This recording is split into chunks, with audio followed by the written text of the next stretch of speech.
For all the latest updates, subscribe to News 9. Hello and welcome. You're watching News 9 Digital with me, Prajwal Prasad.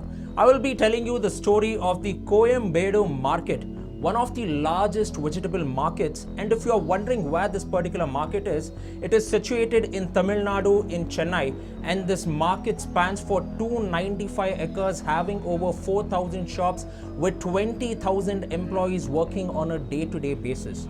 Now, what made this particular market come in the news?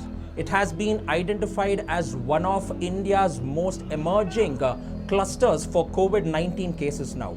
And due to the emergence of the Coimbatore market as one of the largest clusters, we are having a spike in the number of cases that is being witnessed in Tamil Nadu. Tamil Nadu has witnessed 10,900 cases as of May 16th, and from Chennai we have 5,987 cases, of which 3,300 cases has been attributed to the Coimbatore market.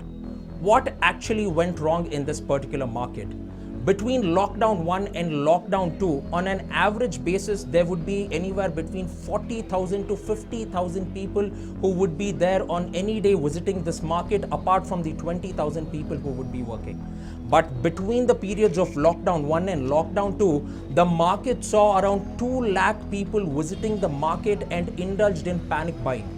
There was no social distancing, there was no fixed entry and exit points, there was no sort of precautionary measure that was taken in by the authorities. As there were no precautionary measures that was taken, it was a disaster or a recipe for disaster which was waiting to happen.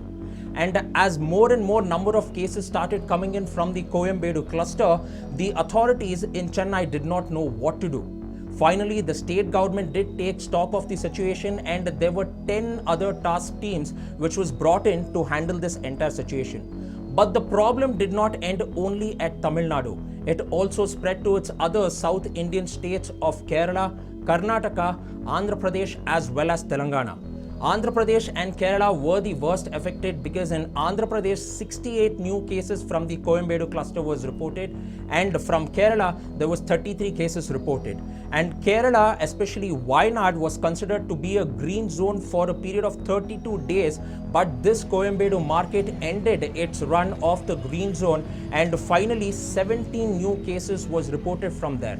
After that, the Kerala government also made it quite clear to the Tamil Nadu state government that there will be no vegetables which will be sent from the Coimbatore market towards Kerala, and the state borders were sealed, and Karnataka as well as Andhra Pradesh too followed in the same stead as well. So the Coimbatore market clearly went ahead and informed one important thing, that social distancing would definitely need to be maintained. And after this disaster that happened in Tamil Nadu now, major metropolitan cities have already started following strict rules in their open markets, and majority of them have shut, and the others are working on an alternative basis as well.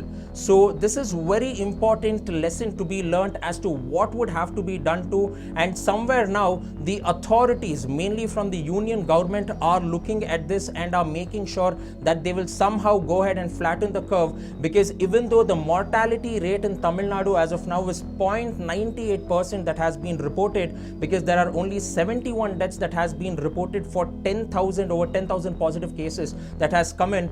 But then if they do not flatten the curve, it will definitely go ahead and become a recipe for disaster. So what lessons have we learned from the Coimbatore market? States like Delhi, Maharashtra, West Bengal, Uttar Pradesh, Kerala as well as Karnataka too have some of the largest markets, and they should make sure that an incident like Coimbatore will not repeat once again. Otherwise, these states will become corona hotspots as well. If you have liked this video, you can share, subscribe, like and comment on it. Thank you for watching.